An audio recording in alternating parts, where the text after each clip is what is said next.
सुप्रभात बच्चों, आशा करती हूँ आप सभी खुश हैं और स्वस्थ हैं। आज के हिंदी की कक्षा में आप सभी का स्वागत है। बच्चों, हम ए मात्रा का अभ्यास कर रहे हैं, अध्ययन कर रहे हैं। इसके पहले की 3 कक्षाओं में आपने ए मात्रा को काफी पढ़ लिया है, समझ लिया है और उम्मीद करती हूँ कि आपको ए मात्रा अच्छे से समझ में आ गई है, उसका चिन्ह समझ में आ गया है। ए मात्रा लगाने पर हम शब्द को कैसे पढ़ते हैं यह भी आपने जान लिया है। तो चलिए बच्चों, आगे बढ़ते हैं और ए मात्रा के बारे में और जानते हैं।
बच्चों, सबसे पहले हमने जो पहले सीखा है उसे हम दोहराएंगे।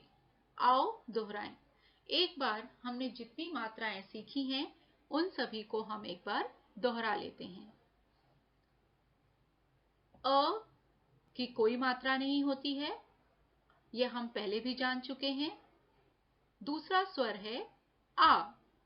आ की मात्रा एक खड़ी रेखा होती है जो हम अक्षर के बाद लगाते हैं और आ की ये खड़ी रेखा लगाने के बाद व्यंजन में या अक्षर में आ की मात्रा जुड़ जाती है और उसे हम आ साउंड यानी आ स्वर के साथ पढ़ते हैं। फिर आता है ई। ई की मात्रा हम व्यंजन के पहले ही लगा लेते हैं और इसका उच्चारण बहुत ही हल्के रूप में किया जाता है, ई। अगला स्वर है ई। ई की मात्रा अक्षर या व्यंजन के बाद लगाई जाती है और इसको बोलते समय हम थोड़ा सा जोर लगाते हैं। फिर है ऊ।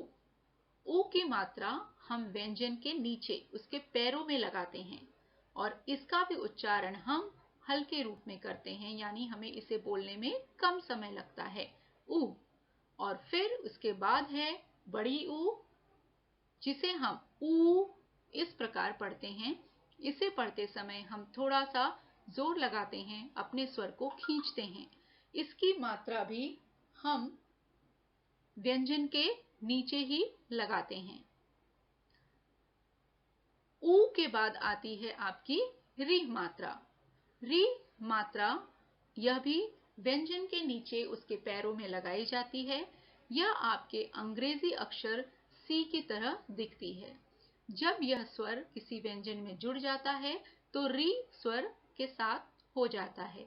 यदि हम क में री का स्वर लगाएं तो क्री, इस प्रकार से उसे पढ़ेंगे। और अभी हमारा ए स्वर चल रहा है, ए की मात्रा हम सीख रहे हैं। ए की मात्रा व्यंजन के ऊपर लगती है, एक खड़ी रेखा खींची जाती है अक्षर के ऊपर और उसमें ए का स्वर जुड़ जाता है। इस प्रकार हमने अभी तक 8 स्वर पूरे कर लिए हैं। चलिए हम ए मात्रा के बारे में आगे और जानेंगे।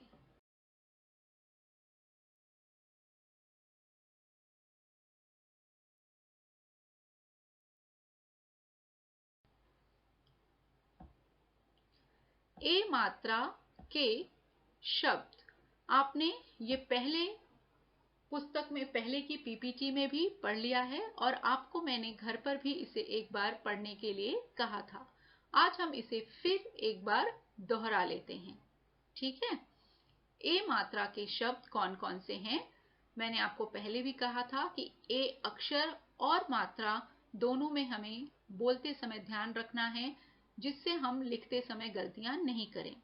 ए से एड़ी, ए से एल्बम, ठीक है। ए अक्षर का उपयोग हुआ, ए से एड़ी, ए से एल्बम। अब हम ए मात्रा का उपयोग व्यंजनों में करेंगे और उसके स्वर के साथ शब्द को पढ़ेंगे। जैसे श में यहां पर ए की मात्रा लगी, शब्द बन गया शेर।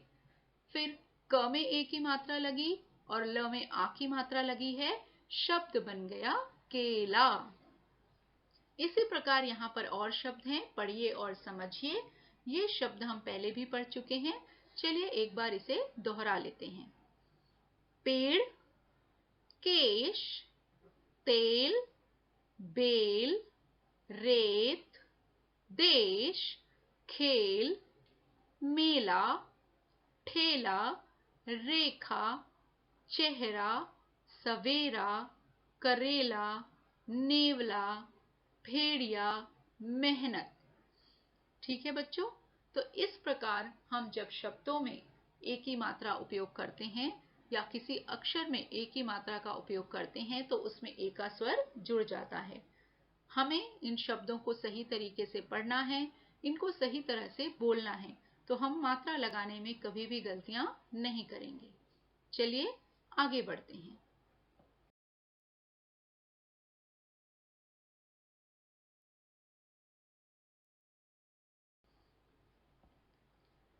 यहां पर हम ए मात्रा पाठ को पढ़ेंगे, ठीक है। यहां पर हम ए मात्रा से बने हुए, जो कि आपकी पुस्तक से ही लिया गया है, इस पाठ का नाम है आगे बढ़ते, जो कविता जैसा है। जब हम इसे पढ़ेंगे तो इसमें बहुत सारे ऐसे शब्द हैं जिसमें ए मात्रा लगाई गई है और साथ ही इसके पहले जो हमने मात्राएं सीखी हैं, सिर्फ उन्हीं मात्राओं का उपयोग करके यहाँ पर यह वाक्य लिखे गए हैं, तो आपको इसे पढ़ने में बहुत ही आसानी होगी। चलिए अब हम इसे पढ़ते हैं। आगे बढ़ते, आगे का मतलब आप सभी को पता है, बढ़ते का मतलब भी आपको पता है, यानी आगे चलते जाना। कदम मिलाकर आगे बढ़ते, आगे बढ़ते, आगे बढ़ते।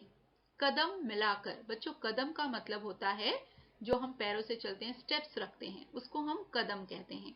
तो कदम मिलाकर आगे बढ़ते, आगे बढ़ते, आगे बढ़ते।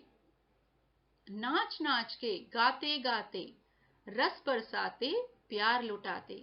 और बच्चे कदम कैसे बढ़ा रहे हैं? खुशी से, नाचते हुए, गाते हुए, प्यार के गीत गाते हुए। रस बरसाते मतलब है यहाँ पर कहने का कि प्यार से, और जो उनके मुख से गीत गा रहे हैं, वह जो मधुर आवाज निकल रही है, वही रस है। तो नाच नाच के, गाते गाते, रस बरसाते, प्यार लुटाते।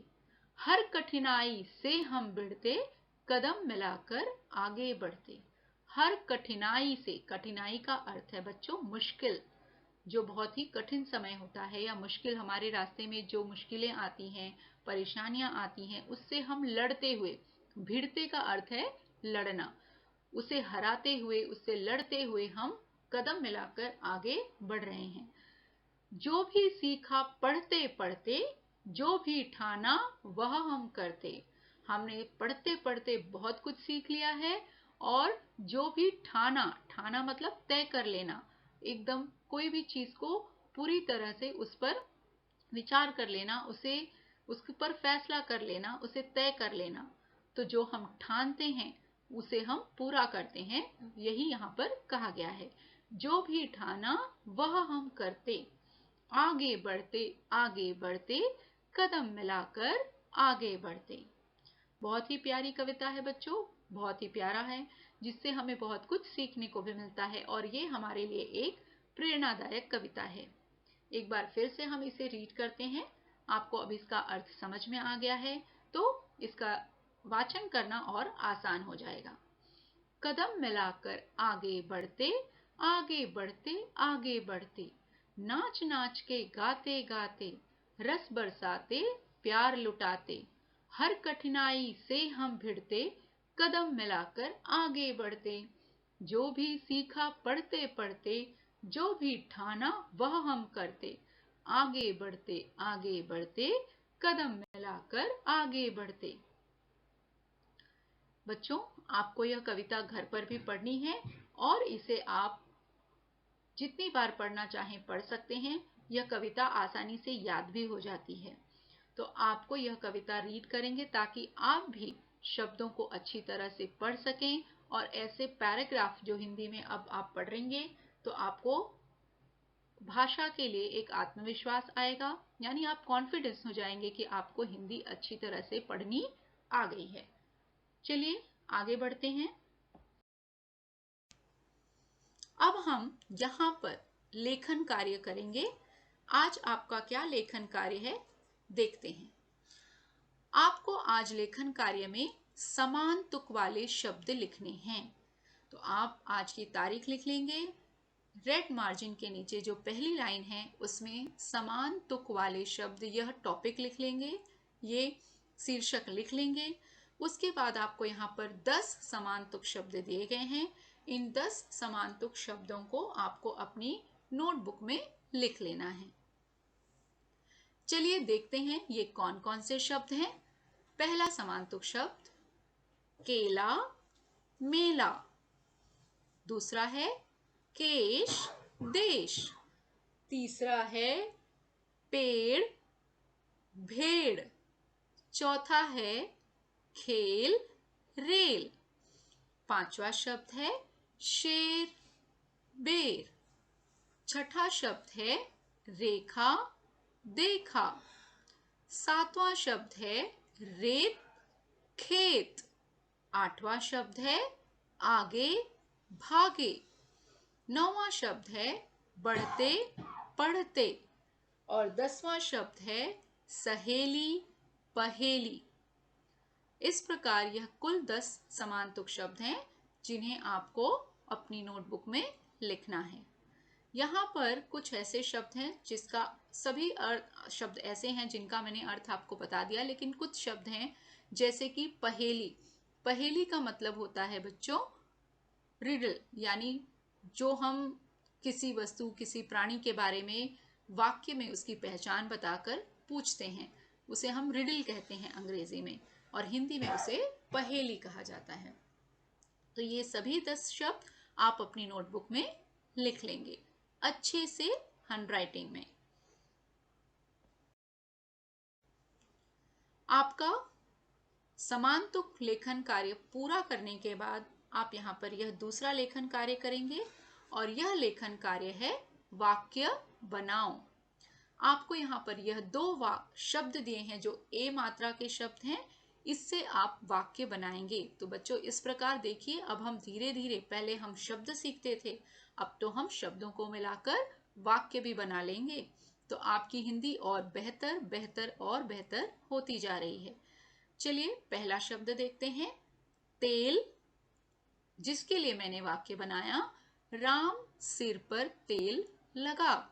आप अपने लिए अपने मन से भी वाक्य बना सकते हैं, लेकिन बच्चों ध्यान में रहे, आप जो भी वाक्य बनाएंगे आप ऐसे शब्दों का वाक्य बनाएंगे जो आप लिख सकें, यानी जो मात्राएं आप पहले सीख चुके हैं, जिनसे आपको शब्द बनाने आते हैं, उन्हीं का उपयोग करेंगे। दूसरा शब्द है मेहनत। मेहनत से वाक्य बना, सीता मेहनत कर। मेहनत का मतलब होता है बच्चों हार्डवर्क करना, परिश्रम करना। तो सीता, यहाँ पर सीता को मेहनत करने के लिए कहा जा रहा है। वाक्य है सीता मेहनत कर। तो बच्चों आज आपको यह 2 लेखन कार्य है। पहला है समानतुक शब्द, दूसरा है वाक्य बनाओ। इसे आपको अपनी नोटबुक में पूरा कर लेना है। बच्चों आज आपकी ए मात्रा की यह आखिरी कक्षा है। आपकी ए मात्रा पूर्ण हुई। उम्मीद करती हूँ कि आपको यह मात्रा समझ में आ गई है और आप इससे शब्द बनाना, वाक्य बनाना और इसे पढ़ना सीख गए हैं।